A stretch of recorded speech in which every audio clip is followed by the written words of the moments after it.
কি মানেটা দাঁড়ায় কি? পরিষ্কার বিচার করবেন, তাহলে তো হয়েছে। কোথায় বিচার হয়েছে? যদি বলেন বিচার হয়ে গেছে তাহলে আবার মাপ কিসের?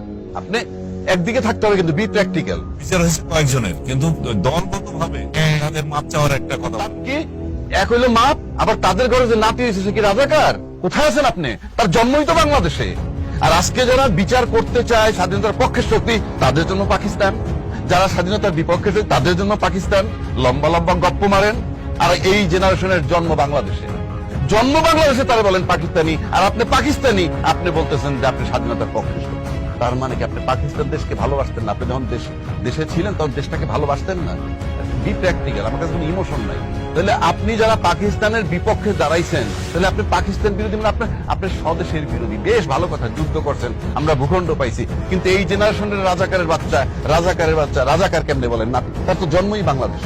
আপনি বাংলাদেশের জন্ম হওয়ার পর রাজাকার হচ্ছেন। এই সমস্ত থিওরি চেঞ্জ না করলে এটার জন্য খেসারত দিতে হবে। দেশ সেখানে নাই। আপনি জুলাই চেতনা মানবেন না, মানতে বাধ্য আপনি। কারণ আমি বলি, আপনি ৭১-এর যে যুদ্ধ হয়েছে, ৫৩ বছর সাধনা করছেন, ৫৩ বছর লালন করছেন স্বাধীনতার পক্ষের শক্তি, স্বাধীনতার পক্ষের শক্তি, যুদ্ধ ৫৩ বছর। আপনি জুলাই আন্দোলন ৫৩ মাস লালন করবেন না? এটা কি তামাশা নাকি? কারণ একটা রাজনীতিবিদের কোন সন্তান বা কোন নাতি তাদের একটা চুল পর্যন্ত খসে না এই সমস্ত আন্দোলন। রাজকীয় জীবন যাপন করছেন এবং টোটালটা বিজনেসবিহীন টাকা পয়সায়। আপনারা বড় বড় কথা বলেন। আপনি আবার যদি আন্দোলন হয়, এখন সব দল বলতেছে, দায়িত্বশীল দলও বলতেছে, ফেব্রুয়ারিতে যদি নির্বাচন না হয় তাহলে এই অঞ্চলে আঞ্চলিক শান্তি বিঘ্নিত হবে। আপনি জানেন, সবকিছু বুঝতেছেন, তারপর আপনি ঐক্যমত্যে আসতে পারতেছেন না কেন?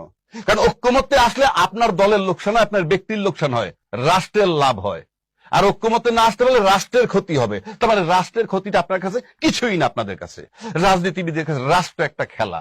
রাষ্ট্রটাকে ক্যাশ করে নিজে ধনী হওয়া, নিজের সচ্ছলতা, নিজে বিদেশে থাকবে, রাজকীয় লাইফ লিড করবে। কোন রাজনীতিবিদ তার রাস্তায় আছে?